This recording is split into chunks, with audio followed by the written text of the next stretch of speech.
বাংলাদেশ কৃষি বিশ্ববিদ্যালয় শাখা ছাত্র দলের আহ্বায়ক কৃষিবিদ আতিকুর রহমান আতিক ভাই।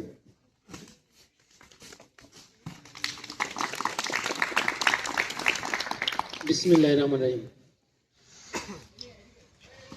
ক্রিয়া হলে পেশা, পরিবার পাবে ভরসা। শহীদ রাষ্ট্রপতি জিয়াউর রহমানের সুযোগ্য উত্তরসূরি দেশনায়ক তারেক রহমানের স্লোগান দিয়ে শুরু করছি।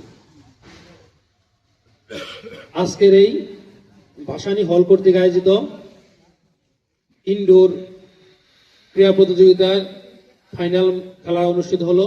এই অনুষ্ঠানে উপস্থিত বাংলাদেশ কৃষি বিশ্ববিদ্যালয় ভাসানী হলের সম্মানিত প্রভোস্ট শরীফার রাফি স্যার, উপস্থিত বাংলাদেশ কৃষি বিশ্ববিদ্যালয় মাওলানা ভাসানী হলের সম্মানিত হাউস টিউটর মহোদয় জাকির স্যার এবং শিশির স্যার, উপস্থিত জাতীয়তাবাদী ছাত্রদল বাংলাদেশ কৃষি বিশ্ববিদ্যালয় শাখার বিপ্লবী সদস্য সচিব আমার সহযোদ্ধা শফিকুল ইসলাম শফিক, উপস্থিত জাতীয়তাবাদী ছাত্রদল বাংলাদেশ কৃষি বিশ্ববিদ্যালয় শাখার বিপ্লবী আহ্বায়ক মিজানুর রহমান, আলী নাকবি, খালিদ সহ শাহিন সহ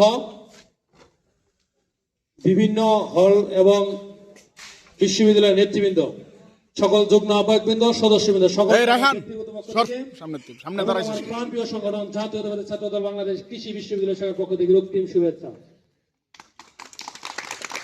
সুপ্রিয় উপস্থিতি, আপনারা জানেন রাষ্ট্র কাঠামো মেরামতের 31 দফার আলোকে আগামী রাষ্ট্রনায়ক জনাব তারেক রহমান একটি রূপরেখা দিয়েছেন। সেই রূপরেখায় ক্রীড়াকে তিনি পেশা হিসাবে স্থাপন করার প্রতিশ্রুতি দিয়েছেন। তিনি বাংলাদেশে একমাত্র প্রতিশ্রুতি দিয়েছেন 64 জেলায় স্পোর্টস ভিলেজ স্থাপন করার জন্য। দেশনায়ক তারেক রহমান প্রতিশ্রুতি দিয়েছেন 12 থেকে 14 বছর বয়সী সমস্ত শিশু শিক্ষার্থীদের নতুন কুড়ির মাধ্যমে বৃত্তি প্রদান স্থাপন করবেন। একমাত্র তারেক রহমানই বাংলাদেশের প্রতিশ্রুতি দিয়েছেন সুবিধাবঞ্চিত এবং বিশেষ ক্ষমতা সম্পন্ন শিশুদের তিনি খেলার নিশ্চয়তা প্রদান করবেন। তিনি একমাত্র 31 দফাতে প্রতিশ্রুতি দিয়েছেন আমাদের সামনে বাংলাদেশে স্পোর্টস সরঞ্জাম ইন্ডাস্ট্রি স্থাপন করবেন। আমরা সেই প্রতিশ্রুতিকে সামনে দেখতে পেরেছিলাম 25 তারিখ যিনি বাংলাদেশে পদার্পণ করেছেন, বাংলাদেশে প্রত্যাবর্তন করেছেন এক নতুন বাংলাদেশের সম্ভাবনার স্বপ্ন নিয়ে। আপনারা সেই বক্তৃতা দেখেছেন, যে বক্তৃতা একজন রাষ্ট্রনায়কের, যে বক্তৃতায় বাংলাদেশকে পুনঃস্থাপন করার জন্য একটি রোড ম্যাপ তিনি বলেছেন। শহীদ রাষ্ট্রপতি জিয়াউর রহমান বাংলাদেশ নিয়ে যেমন স্বপ্ন দেখতেন, বাংলাদেশের গণতন্ত্র নিয়ে যেমন স্বপ্ন দেখতেন, বহুদলীয় গণতন্ত্রের প্রবর্তক হয়েছেন, তেমনি তার সহধর্মিণী দেশনেত্রী বেগম খালেদা জিয়া দীর্ঘ 9 বছর সেই গণতন্ত্রকে পুনঃস্থাপনের জন্য আন্দোলন করেছেন। সেই আন্দোলন, সেই শহীদ রাষ্ট্রপতি জিয়াউর রহমানের আদর্শ বুকে ধারণ করে দীর্ঘ 17 বছর তিনি নির্বাসিত ছিলেন। সেই নির্বাসিত জীবনযাপন শেষ করে তিনি বাংলাদেশে প্রত্যাবর্তন করেছেন এক নতুন সম্ভাবনা, গণতন্ত্রের নতুন এক ধার উন্মোচন করার জন্য।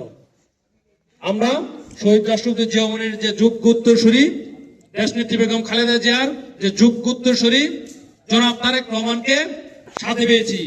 ইনশাআল্লাহ আগামীর বাংলাদেশ হবে জনাব তারেক রহমানের বাংলাদেশ। আগামীর বাংলাদেশ হবে গণতন্ত্রের বাংলাদেশ। আগামীর বাংলাদেশ হবে সম্ভাবনাময় এবং স্বপ্নের বাংলাদেশ, যে বাংলাদেশে কোনো ভেদাভেদ থাকবে না, সাম্য এবং মানবতার বাংলাদেশ হবে সেটি।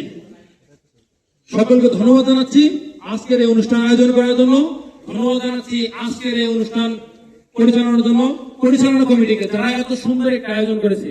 ধন্যবাদ জানাচ্ছি হলের মাননীয় প্রভোস্ট শরীফার রাফি স্যারকে এত সুন্দর একটা আয়োজনকে শিক্ষার্থীদের সাথে রাখার জন্য। সকলকে অসংখ্য ধন্যবাদ। আমি চাই সমস্ত শিক্ষার্থীরা মাঠে ফিরে আসুক। তারা জানুক মাঠের শিক্ষার্থীরা রাস্তার শিক্ষার্থীদের চেয়ে শ্রেয়। যারা মাঠে ঘাম ঝরায় তাদের স্বপ্ন একদিন বাস্তবে রূপান্তরিত হবে ইনশাআল্লাহ। সকলকে ধন্যবাদ। শহীদ রাষ্ট্রপতি জিয়াউর রহমান অমর হোক। দেশনেত্রী বেগম খালেদা জিয়ার সুস্থতা কামনা করছি। আগামী রাষ্ট্রনায়ক জনাব তারেক রহমান জিন্দাবাদ। বাংলাদেশ জাতীয়তাবাদী ছাত্রদল বাংলাদেশ কৃষি বিশ্ববিদ্যালয় শাখা জিন্দাবাদ। সকলে ধন্যবাদ। আসসালামু আলাইকুম।